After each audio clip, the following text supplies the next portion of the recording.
Hey guys, hey, I'm sorry for the graininess, but when it's darker in my house, it doesn't pick up as well. I thought the topic I would do today would be living life as an agoraphobic or even a recovering agoraphobic. I'm drinking my Click Shake. If you guys don't know what a Click Shake is, it's an espresso protein powder. Yes, they do have decaf. They have vanilla and caramel as well as the mocha that I drink specifically. So I use milk and ice. Anyway, um, my life is very strange at times, and I have this on my chest, and I kind of just want to get rid of it. I want to get rid of it, and I thought I would see if anybody else out there knows how I feel. So, um, I spent many years in a wheelchair, and I couldn't really go out. You know, I was so big, it was very tiring, number one, to push me. And number two, my dog, number two, it was very hard on me to ask anybody to push me. It was always a burden. People were really tired. They didn't, after a while, pushing somebody, almost 500 pounds and then over 500 pounds was kind of ridiculous. So you can imagine how often I got to leave the house. Plus, having people stare at me, and sometimes that would take my breath away. And there was a lot of times where I would go out with my husband, and it would just be us, and he would be wheeling me, and people would think I was his mother. That was really hard. That was really hard. Or they would look at him in pity, or they would look at me in disgust. A lot of times it was mostly disgust. People will watch you eat. They will make nasty remarks in restaurants. There was many times where if we were going to a brand new restaurant, I would call ahead to make sure that they had a seat with no arms on it, and if they didn't, I wouldn't go in. I would have a full-blown panic attack in the car if I didn't know that they had a chair to accommodate me. And then, you know, as many strides as I've been making,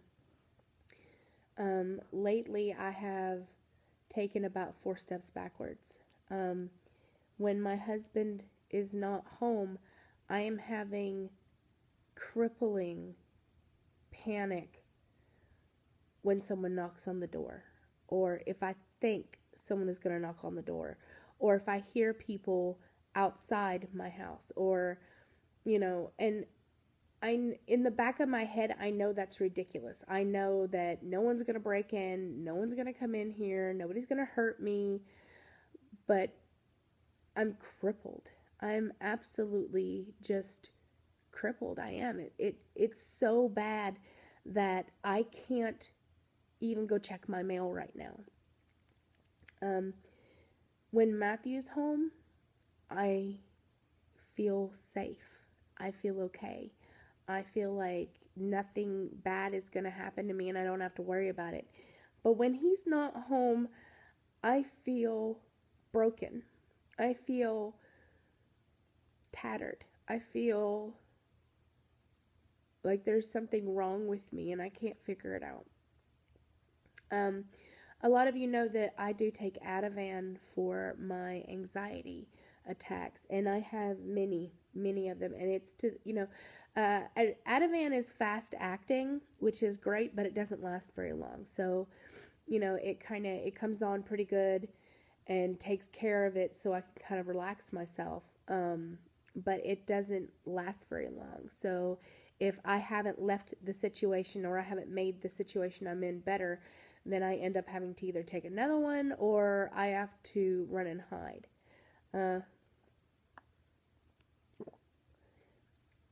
Just being able to walk outside by myself is something that I took for granted because, I I was doing a lot better, and it seems like the more stress I have, and right now I'm under some stress that I really wish I wasn't, but I am. And the more stress that I have in my life, the worse my agoraphobia becomes. And as my agoraphobia gets worse, so does my social anxiety. And that's when I start really shutting down. And I feel myself, I feel that pull, that dark pull in like the back of my mind that's just like cut everyone and everything off and run, which is what I've done my entire life. I have cut everything and ran because nobody can hurt me if there's no one around. You know, that nobody can harm me, nobody can tell me that they don't want to be my friend, nobody can upset me if there's no one around to do it, if I do it first. You know, and I hate that about myself. I really do. I hate that I feel that way, and I hate that that's my first mechanism. My first mechanism is that run. Run as fast as you can. Obviously, I can't really run because I'm quite big still. But my first inclination is to, chop off my arm despite, the situation. I'm like holding someone's hand, and I would rather just chop off my arm and live with a stump than to have to. I'm sure you guys are being like, Nirvana's a whack job today, and I probably am. I put on a great face. I put on what others would like to see in me very easily, but this lies right under the skin very often for me, and it's actually debilitating right now. It's debilitating because I don't know what to do. I don't know how to fix this. I'm going to therapy, and she wants me to go get on some medication. So we are going to take that step because I don't know what else to do. I don't. I can't, I'm to the point to where I honestly don't think I can fix this by myself anymore. I don't think I'm not going. I can't even walk outside my house to check the mail. You know, I should at least be able to walk like 10 feet to get the mail. I should not cringe when I hear the phone ring.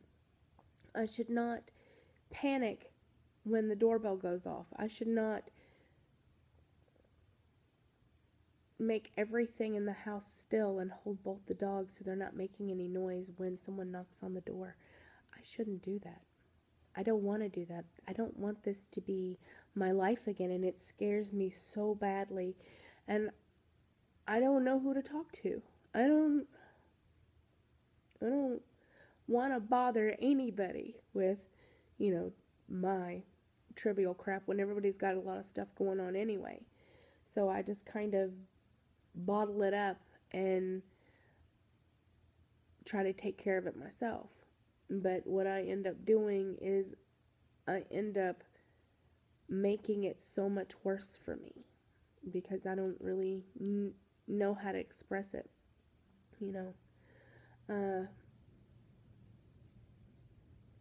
it's becoming hard for me right now, and I don't like the way this feels, and I don't want to be stuck in my house 24 hours a day, and I don't want to be sitting here waiting for my husband to come home, and that's the highlight of my day.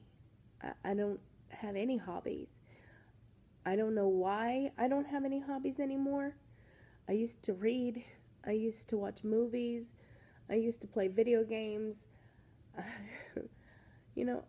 I used to do all of these things before my surgeries, and now I feel so empty.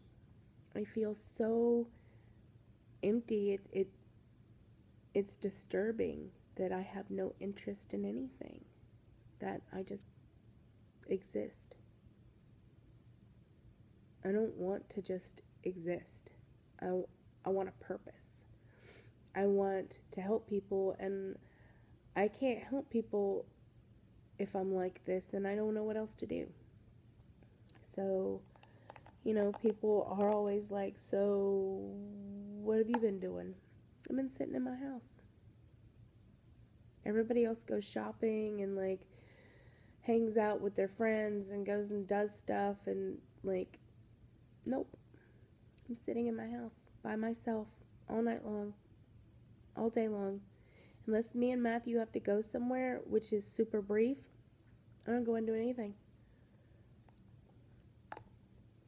I'm sitting right here on this couch so I can watch the door.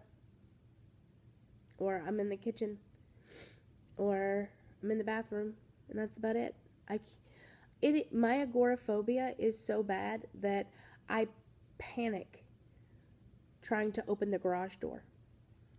Like, I opened, somebody came over and got something from me today, a fan for her, and I could only open the garage door like just enough to shove the fan up from underneath. I don't want to do that. I don't want to do that. I can't fix it, and it's driving me crazy. This is honest to God just driving me absolutely crazy, and I hate it. I hate it so much.